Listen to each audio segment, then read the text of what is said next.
What is going on, guys? This is Daniel, and in the playoffs in particular, defenses help off of average to poor shooters a lot.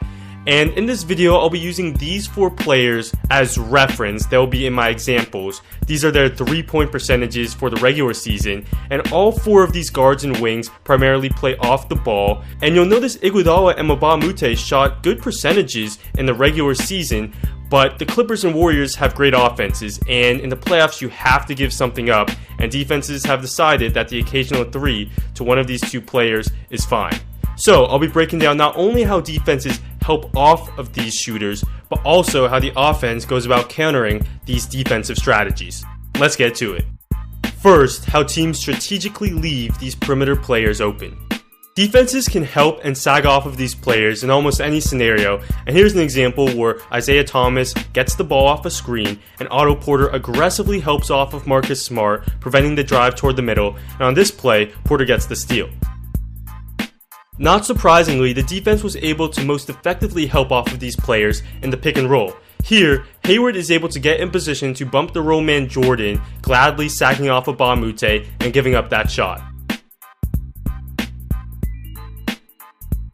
As you know, in the pick and roll, it's typically a weak side defender who comes over to bump the roll man. That's what happens here as Porter bumps Olynyk, and he isn't too worried about his man Smart.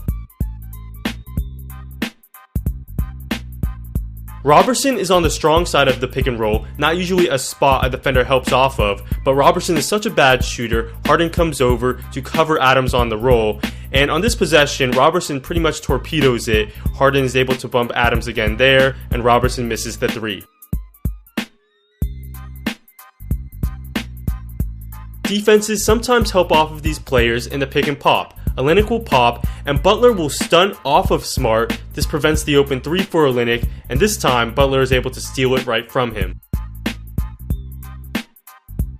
So far, not all too interesting. What's more interesting is how defenses will occasionally put a big man or a center on a wing. That's what happens here as Gobert is guarding Iguodala and Diaw is guarding Draymond Green. And one reason Gobert isn't guarding Green is because Green is involved a bunch. He has the ball. Iguodala plays more off the ball, and this allows Gobert to sag off the ball and protect the basket.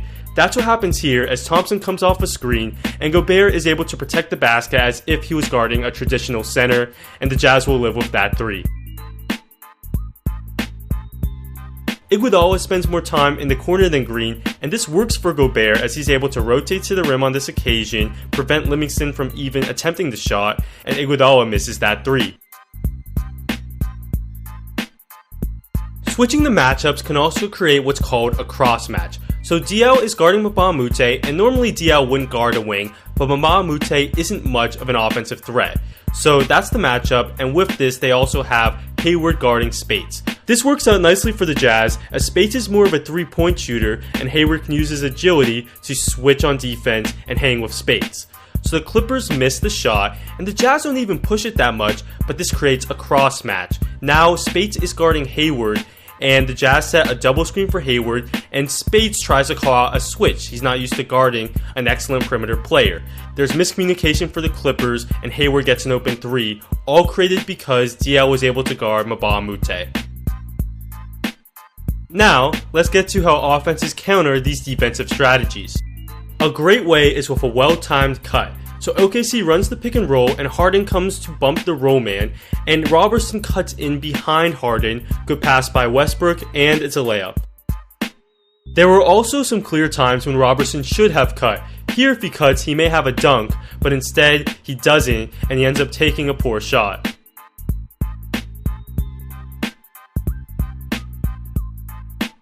Carter Williams will stunt at Horford in the pick and pop, and if Smart cut, he probably would have been open. Instead, he stays on the perimeter and takes the shot the Bulls want.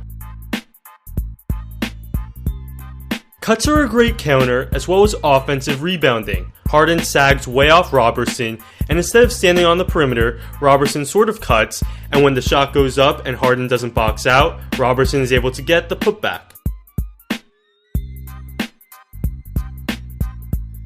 On this play, keep your eye on Roberson. He's on the perimeter and he'll slowly wander into the paint. This completely screws up the spacing, but Harden was already sacking off of him, so it's not a huge deal. And you'll notice Harden puts in minimal effort. When the shot goes up, he doesn't box out, and again Roberson gets the putback. Moving on, and another way OKC countered Harden sagging off Roberson is to directly involve Roberson by having him screen the ball. This puts Harden in a situation where he has to switch or contain the ball. Here he does nothing, and this allows Westbrook to drive and score. Here, Harden switches on to Westbrook. Not a terrible idea, but Westbrook is able to take advantage of this and pull up for the easy jumper. Another thing OKC tried was having Roberson at the short corner. And yeah, this crowds the spacing, but Harden was already helping off of Roberson, so it's not that bad. And what happens is, when Harden steps up, now Roberson is a threat at least, and he's able to catch the pass and score. The Clippers tried this with Moute a bit, putting him in that dunker spot, and he has to be respected to catch the pass and finish, or here, he's able to get the putback.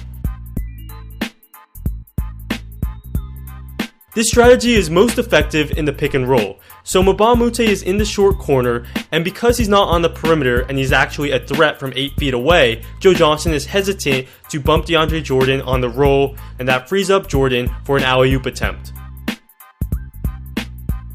The Clippers run what seems to be a design play where Moute runs to the strong side block while the pick and roll is happening, and you can see how Johnson pauses for a split second ready to bump Jordan, and this allows Paul to get it to Moute, who finishes with the layup.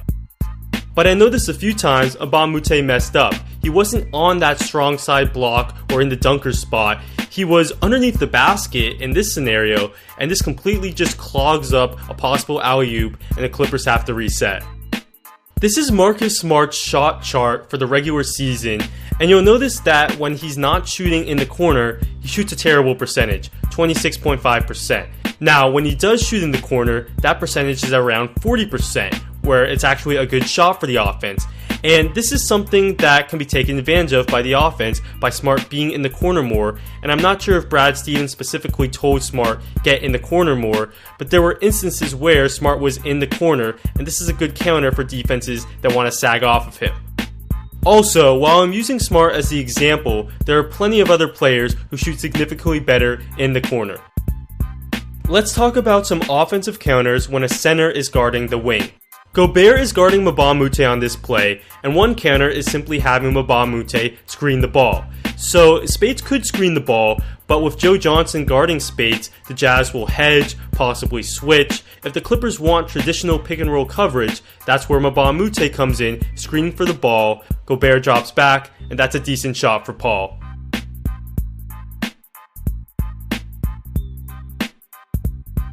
Favors is guarding Moute, so Moute screens the ball, and here he's able to roll to the rim, get the pass, and finish. The question is, do the Jazz even mind this? Yeah, now Favors is involved in the pick and roll, and Crawford can attack him, but this isn't terrible for the Jazz, and here Crawford takes a tough shot.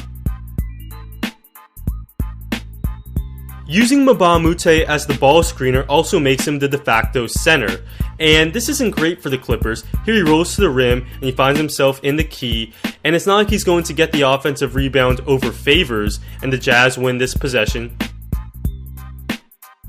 This may be a better counter, so check the matchups. You have Favors guarding Moute and Hayward guarding Spades. Now, Spades is playing center for the Clippers, and he's significantly bigger than Hayward, so Spades takes Hayward down and crashes the offensive glass. Nice. Well, there you have it, guys. Hope you enjoyed this analysis of the dynamic between defenses sagging off and helping off of these mediocre shooters, and how offenses go about countering these defensive strategies. Thanks for watching, and I'll see you next time.